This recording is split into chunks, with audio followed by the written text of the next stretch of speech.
Good morning and welcome back to day 112 of our 365 days of a tour through the Bible, and we are making friends with it as we go through.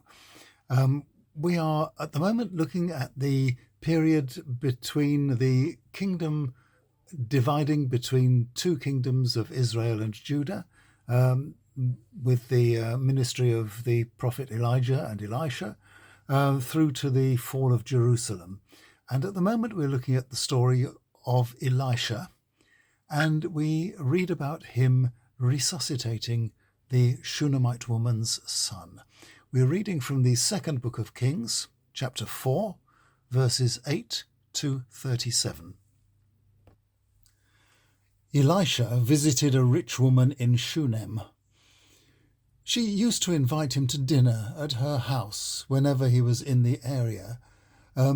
She would say to her husband, "I'm sure our visitor is a holy man. Can we put up a bedroom for him on the roof and provide him with a bed, a table, a chair and a lamp so that he can stay there whenever he comes?" One day he came back and was resting in his room, and he told his servant Gehazi to call her and ask her if there was anything he could do for her in return. Did she want him to put in a good word for her to the king or the army commander? She said she had everything she needed at home. So he asked Gehazi what he thought, and he said that she was without a son, and her husband was getting on in years. So Gehazi fetched her, and as she stood in the doorway, Elisha said, "By this time next year, you will be holding a son in your arms." "Don't tell me lies," she said. "You are a man of God." But it happened as Elijah had said, and a year later she had a son. Some years passed, and it was harvest time. The boy went out one morning to join his father in the fields with the harvesters. He started to cry out, "Oh, my head is hurting, it's hurting." His father told a servant to carry the boy to his mother. She cuddled him till noon, at which point he died. So she carried him up to Elisha's room, put him on the bed, and shut the door. Then she called her husband to get a servant to bring her a donkey because she needed to get to Elisha. She would be right back. "Do you have to go right now? It isn't the right kind of holy day to consult a prophet." "Oh, don't worry about that," she replied, and led by a servant, set off as fast as possible to Mount Carmel to find him. Elijah sent his servant Gehazi ahead with his staff, telling him to hold it over the boy till he arrived. But the boy didn't revive. When Elisha got there, he went up to his room alone and saw the boy dead on his bed.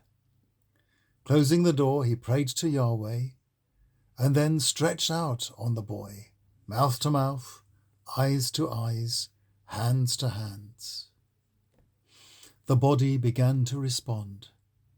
Elisha got up, walked round the room, and then stretched out again. The boy sneezed 7 times, then opened his eyes. He then told Gehazi to call the boy's mother and said to her, "Look, here is your son." She knelt at Elisha's feet, bowed, and then picked the boy up and left.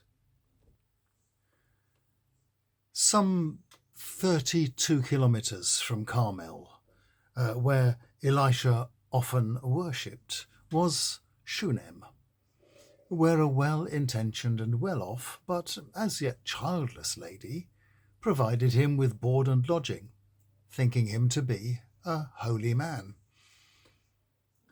Her elderly husband, she knew, was unlikely to father a son to look after her in her old age. Unlikely, yeah, but not impossible.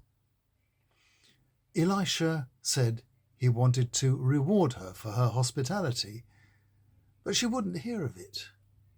The promise of a son took her aback. But actually getting pregnant in the next few weeks must have been a greater shock. The boy was a reward from Yahweh.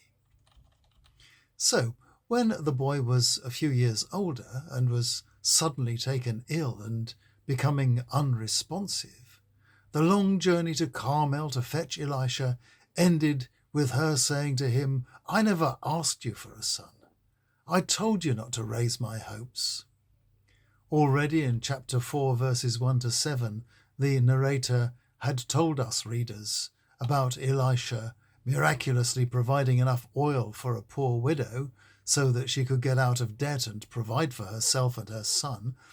And following the resuscitation of the Shunammite's son, we are told in chapter 4, verses 38 to 44, about Elisha saving some of his students from being made very ill by eating poisoned stew, and God multiplies for him the amount of bread available and needed to feed all 100 of them. From such stories as these, we learn about the generosity of God.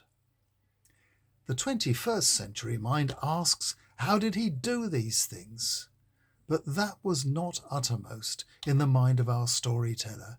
It is self-evident to our writer that God could do what he liked. Elisha was God's man.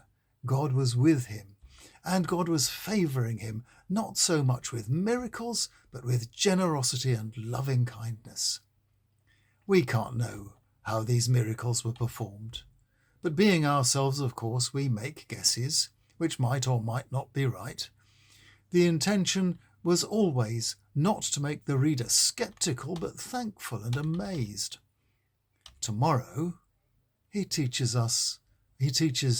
a high-up and rather racist pagan foreigner how to trust the real God. I'll see you tomorrow.